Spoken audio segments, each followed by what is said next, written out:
ونستعينه ونستغفره ونؤمن به ونتوكل عليه ونعوذ بالله من شرور أنفسنا ومن سيئات أعمالنا من يهد الله فلا مضل له ومن يضلله فلا هادي له نشهد أن لا إله إلا الله ونشهد أن محمدا عبده ورسوله قال الله تبارك وتعالى في القرآن المجيد والفرقان الحميد مخبرا وآمرا والضحى والليل إذا سجى ما ودعك ربك وما قلى وللآخرة خير لك من الأولى ولسوف يؤتيك ربك فترضى صدق الله العظيم صدق رسوله نبي الكريم اللهم نور قلوبنا بالقرآن اللهم زين أخلاقنا بالقرآن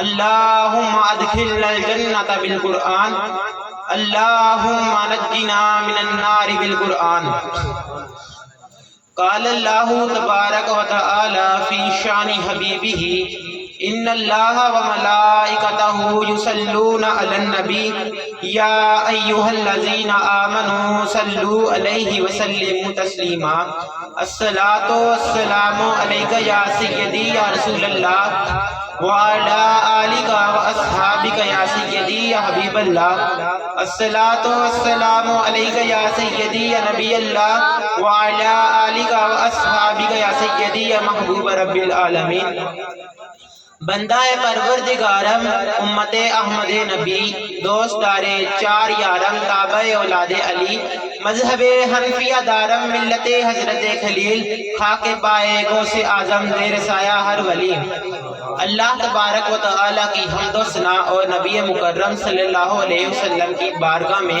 ہدیہ درود شریف اور نعت کے بعد میرے پیارے سامعین کرام بزرگوں بھائیوں بچوں السلام علیکم ورحمۃ اللہ وبرکاتہ۔ احباب ذی وقار آپ ہی کے سامنے میں نے جن آیات مبارکہ کی تلاوت کا شرف حاصل کیا ہے وہ سورہ والضحیٰ کی ابتدائی آیات ہیں، وہ ہیں والضحیٰ واللیل اذا سجا۔ والضحیٰ کا مطلب ہے چاشت کی قسم، چاشت کا وقت یعنی وہ وقت جو صبح سورج نکلنے کے وقت سے پہلے جو سہانا منظر ہوتا ہے نا مشرق کی جانب کو، اس منظر کو کہتے ہیں چاشت کا وقت۔ واللیل اذا سجا، اور رات جب چھا جائے، رات جب چھا جائے مطلب رات کا یہی وقت جب رات کا اندھیرا پوری طرح چھا جاتا ہے، جس میں چاند اپنی آب و تاب کے ساتھ چمک رہا ہوتا ہے۔ والضحیٰ واللیل، ان دونوں کی اللہ تعالیٰ نے قسمیں اٹھائی ہیں، ان دونوں قسموں کی وجہ کیا ہے؟ علماء کرام مفسرین کرام ان قسموں کے بارے میں دو نسبتیں لکھتے ہیں۔ پہلی نسبت ہے کہ والضحیٰ سے مراد وہ وقت ہے چاشت کا وقت، یعنی کہ تازہ صبح کا وقت جب حضرت موسیٰ علیہ السلام کا اور 40,000 جادوگروں کا آپس میں مقابلہ ہوا تھا جو کہ فرعون نے منعقد کروایا تھا۔ اس مقابلے میں جادوگروں نے اپنے جادو کے کرشمے دکھائے اور حضرت موسیٰ علیہ السلام نے اللہ تعالیٰ کی طرف سے عطا کردہ معجزات مبارکہ دکھائے۔ اس وقت جادوگروں نے حضرت موسیٰ علیہ السلام سے کہا تھا کہ اے موسیٰ آپ اپنا کمال دکھائیں گے یا ہم اپنا کمال دکھائیں؟ تو حضرت موسیٰ علیہ السلام نے کہا پہلے تمہاری باری دو، تم نے کرنا ہے وہ کرو۔ تو جادوگروں نے اپنی رسیاں، آسے، ڈنڈے، سوٹے جو کچھ ان کے ہاتھ میں تھا وہ انہوں نے میدان میں پھینکے اور وہ سب کی سب چیزیں سانپوں میں تبدیل ہونے لگی اور لوگوں کو ایسا نظر آتا تھا کہ وہ چلتے پھرتے سانپ ہے۔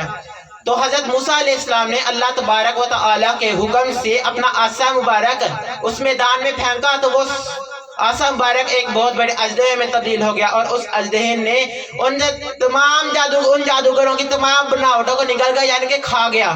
اور یہ منظر دیکھ کر جو جادوگر تھے وہ سجدے میں گر پڑے اور بولے آمنا برب العالمین آمنا بربی موسیٰ و ہارون، کہ ہم تمام جہانوں کے رب پر ایمان لائے، موسیٰ اور ہارون کے رب پر ایمان لائے۔ اور اس طرح واللیل اذا سجا، اور رات کی قسم جب وہ چھا جائے۔ واللیل کی نسبت اس رات کی طرف کی جاتی ہے جب نبی کریم صلی اللہ علیہ وسلم نے کفار کے کہنے پر چاند کی طرف اشارہ کیا تھا اور چاند دو ٹکڑے ہو گیا تھا، جیسا کہ اللہ حضرت امام فاضل امام احمد رضا خان بریلوی رحمۃ اللہ علیہ فرماتے ہیں اشارے سے چاند کو چیر دیا، چھپے ہوئے سورج کو پھیر دیا، اشارے سے چاند کو چیر دیا، چھپے ہوئے سورج کو پھیر دیا، گئے ہوئے دن کو اثر کیا، یہ تاب و تواں تمہارے لیے۔ سبحان اللہ۔ اور اسی طرح مفسرین کرام نے والضحیٰ اور واللیل سے ایک دوسری نسبت بیان کی ہے۔ والضحیٰ سے نسبت بیان کی ہے حضرت محمد صلی اللہ علیہ وسلم، جو کہ ہمارے پیارے نبی صلی اللہ علیہ وسلم ہے۔ آقا رسول کے چہرہ مبارک کی خوبصورتی کی طرف نسبت کرتے ہوئے کہا کہ اے آقا، آپ کے چہرے کی خوبصورتی چمک ایسی ہے جس طرح تازہ تازہ صبح نکلی ہو۔ اور واللیل سے نسبت کی ہے آقا صلی اللہ علیہ وسلم کی زلف مبارکہ کی طرف کہ آپ کی زلفیں اس قدر خوبصورت ہیں جس طرح کہ رات جب اپنے پورے جوبن پہ آئی ہو، جس طرح اس کی خوبصورتی ہے ویسے ہی آقا آپ کے بالوں کی خوبصورتی ہے۔ اور آگے اللہ تعالیٰ نے فرمایا ما ودعک ربک وما قلی۔ اس آیت مبارکہ کا شان نزول یہ ہے کہ جب دور اسلام کے تازہ تازہ آغاز ہوا تھا، نبی کریم صلی اللہ علیہ وسلم اللہ تعالیٰ کی طرف سے جو پیغام آتا، جو وحی نازل ہوتی، کفار کے سامنے بیان کرتے، کفار سنتے، کچھ اپنے کانوں میں انگلیاں ٹھوس دیتے، اس طرح کوئی سیٹیاں بازے بجانے لگ جاتے، شور مچانے لگ جاتے، اور بعد میں کفار آپس میں مذاق کے طور پر کہتے کہ محمد صلی اللہ علیہ وسلم یہ سارا کچھ اپنی طرف سے بنا لیتے ہیں، خدا کی طرف سے نہیں ہوتا، کہ رات کو بیٹھ قافیے جوڑتے ہیں، سارا کچھ جوڑتے ہیں، ضرورت شعری بساط و بلاغت اکٹھی کرتے ہیں، پھر جب تقریر تیار کی ہو جاتی ہے پھر ہمارے سامنے آ کے بیان کر دیتے ہیں۔ اور تو یہ سب دیکھتے ہوئے وہی اترنا بند ہوگی، اللہ تعالیٰ نے وہی کو نازل کرنا بند، کچھ موقوف کر دیا کچھ دنوں کے لیے۔ ایک دن گزر گیا، دوسرا دن گزر گیا، تیسرا دن گزر گیا۔ آقا علیہ الصلوۃ والسلام جب بھی کعبہ شریف کی زیارت کے لیے حرم شریف میں جاتے تب کفار بولتے کہ اے محمد، آپ کے رب کی طرف سے آپ کا کوئی پیغام نہیں آیا، خیر ہی ہوئے۔ تو اسی طرح کافروں نے اس بات کو مذاق پکڑ کے بنا لیا، کہہ رہے کہ محمد کو اس کے رب نے چھوڑ دیا، بھول گیا، ناپسند کرنے لگ گیا، یہ بات وہ بات۔ پھر جب یہ بات زیادہ مشہور ہو گئی تو اللہ تعالیٰ نے اللہ تعالیٰ نے آیت مبارکہ سورۃ والضحیٰ کی آیت مبارکہ نازل فرمائی اور فرمایا ما ودعک ربک وما قلی۔ نہ ہی آپ کے رب نے آپ کو چھوڑا اور نہ ہی آپ کو ناپسند کیا، بلکہ اے محبوب، آپ کے رب آپ کو اتنا پسند کرتا ہے، سب اگر آپ کو پیدا نہ کرنا ہوتا تو ہم کسی کو پیدا نہ کرتے۔ سبحان اللہ۔ وَلَلْآخِرَةُ خَيْرٌ لَكَ مِنَ الْأُولَىٰ۔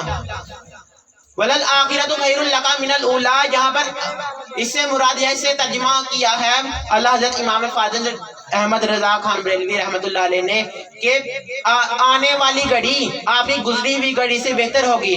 ابتداء اسلام میں ہم دیکھ سکتے ہیں کہ مسلمانوں کو نبی پاک صلی اللہ علیہ وسلم کو، ان کے صحابہ کرام کو کس قدر مشکلات کا سامنا کرنا پڑا۔ حضرت بلال رضی اللہ تعالیٰ عنہ کی مشکلات کا سامنا، انہیں کیسے مشکلات کا سامنا کیا یہ ہم جب سب ہی جانتے ہیں کہ وہ پہلے غلام تھے، لیکن جب آقا نے تبلیغ کی، وہ مسلمان ہوئے تو ان کا آقا انہیں تپتی ریت پر لٹا کر ان کے سینے پر ایک باری پتھر رکھ دیتا، تب بھی کہتا کہ ہاں اپنے دین کو چھوڑے گا تو حضرت بلال جواب میں کہتے احد ایک اللہ۔ اس طرح شاعر نے یہ واقعے کو ایک شعر میں بیان کیا ہے کہ ماراں کھا کے بلال حبشی اے کہندے سی کہ اسی نہیں چھڑنا شہر مدینہ، آقا کی محبت ہم نے نہیں چھوڑنی، چاہے تم ہمیں جتنی مرضی تکلیفیں دے دو۔ اسی طرح وقت گزرتا گیا، حبشہ کی طرف ہجرت کی، وہاں پر بھی کافروں کا زور کم ہونے لگ گیا۔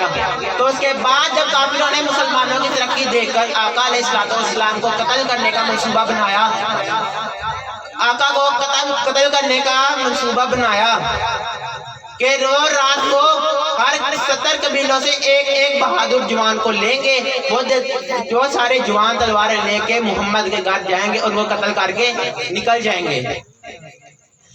اللہ تعالیٰ ان سب کی کرتوتوں کو جانتا تھا اور ان سب کی جو پلاننگ تھی نا، پلاننگ اس سب کی خبر نبی پاک صلی اللہ علیہ وسلم کو دے دی اور مدینہ منورہ کی طرف ہجرت کرنے کا حکم دے دیا۔ قرآن مجید میں لکھا ہوا ہے سورہ طارق ہے، انہم یکیدون کیدا واکید کیدا، وہ اپنی چالیں چلتے رہیں، ہم بھی اپنی تدبیر چلائیں گے۔ نبی پاک صلی اللہ علیہ وسلم ان کی یہ چال چلنے سے پہلے اپنے جو منصوبہ بنایا تھا اس کو عملی جامہ پہنانے سے پہلے ہی مدینہ کی سفر کی طرف نکل گئے۔ مدینہ گئے، وہاں کے لوگ مسلمان ہونے لگے، آہستہ آہستہ کر کے وہاں کے لوگ مسلمان ہونے لگ گئے۔ پھر آیا غزوہ بدر کا وقت، بدر کی جنگ ہوئی، وہاں پر مسلمان جیتے. غزوہ احد کا وقت آیا، وہاں پر مسلمانوں کو کافی حد تک نقصان ہوا لیکن مسلمان اس جنگ میں بھی کامیاب ہوئے. غزوہ احزاب آیا، غزوہ احزاب میں مسلمان کامیاب ہوئے. غزوہ خیبر جو کہ یہودیوں کے ساتھ جس میں جنگ ہوئی تھی اس میں مسلمان کامیاب رہے، اور یہاں تک کہ وہ دن آ گیا جب مکہ مکرمہ فتح کیا.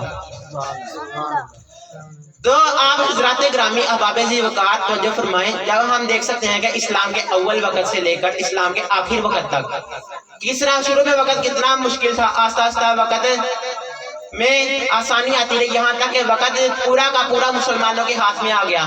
اسی طرح جب مشکل وقت آئے تو ہمیں نا امید نہیں ہونا چاہیے، کیونکہ اللہ تعالیٰ کا فرمان ہے اِنَّ مَعَ الْعُسْرِ فَإِنَّ مَعَ الْعُسْرِ يُسْرًا اِنَّ مَعَ الْعُسْرِ يُسْرًا.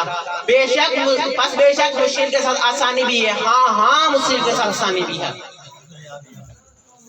اللہ تعالیٰ نے آگے فرمایا وَلَسَوْفَ يُؤْتِيكَ رَبُّكَ فَتَرْضَىٰ، اور قریب ہے کہ آپ کا رب آپ کو اتنا عطا کرے گا کہ آپ راضی ہو جائیں گے.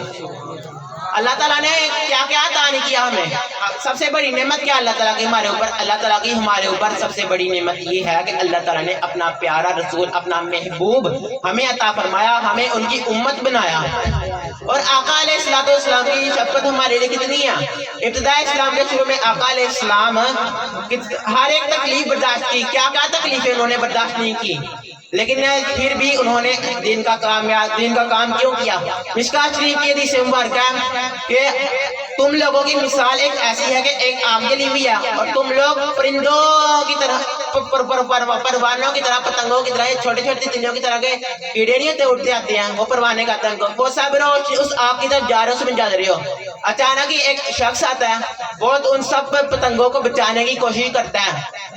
تم اس آگ کی مثال دوزخ کی مثال ہے، اور پروانوں کی مثال تم لوگ ہو کہ تم لوگ اپنے ایسے اعمال کر رہے ہو کہ تم لوگ اپنے ایسے اعمال کر رہے ہو کہ اس جن کی وجہ سے تم عذاب جہنم کے مستحق بن جاتی ہو. اور وہ شخص جو ان پتنگوں کو بچا رہا ہے، اس کی مثال میری یعنی آقا علیہ السلام کی ہے. میں تم لوگوں کو جہنم کی آگ سے بچانے کی کوشش کر رہا ہوں، تم سب کو سیدھی راہ دکھا رہا ہوں جو کہ تمہیں جہنم تک لے کے جانے کی بجائے جنت تک لے کر چلی جائے. اور اسی صورت مبارکہ میں اللہ تعالیٰ نے جو کہ بشارتیں ہم کو عطا فرمائی، اس میں ایک بشارت یہ بھی ہے کہ اللہ تعالیٰ نبی پاک صلی اللہ علیہ وسلم کی شفاعت ہمیں عطا فرمائے گا. اور مفسرین قرآن نے تفسیر میں لکھا ہے کہ آقا کب تک راضی ہوں گے اللہ تعالیٰ سے؟ اس وقت تک راضی نہیں ہوں گے جب تک اپنی تمام امت کو جنت میں لے جائے. اگر جہنم سے نکال کر بھی جنت میں لے جانا پڑے وہ لے کر جائیں گے. جیسے کہ حدیث مبارکہ میں آتا ہے کہ جب تمام جنتی جنت میں اور دوزخی دوزخ میں چلے جائیں گے تو آقا علیہ السلام میدان حشر میں جائیں گے، اللہ تعالیٰ کی بارگاہ میں سجدہ کر کے کہیں گے کہ یا ربی حبلی امتی، اے میرے رب میری امت کو میرے حوالے کر دے.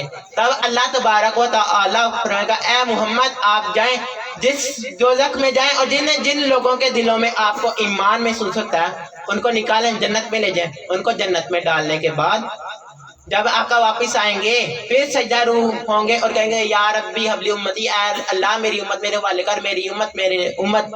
اللہ تعالیٰ پھر آقا کو فرمائے گا کہ اے میرے محبوب آپ دوزخ میں جائیں، جن کے آدھے دلوں میں آدھا ایمان بھی ہوگا اس کو بھی لے آئیں. پھر اس کے بعد وہ لوگ بھی جنت میں چلے جائیں گے اور پھر اس کے بعد وہ لوگ رہ جائیں گے جن کے دلوں میں دانے کے برابر بھی ایمان ہوگا. حضور آقا صلی اللہ علیہ وسلم ان لوگوں کو بھی جنت میں لے کر چلے جائیں گے. اور اسی طرح اللہ تعالیٰ نے نصیحت فرمائی فَأَمَّا الْيَتِيمَ فَلَا تَقْهَرْ، اگر کوئی یتیم ہے نا اس سے نفرت نہ کرے بلکہ اس سے محبت کرے.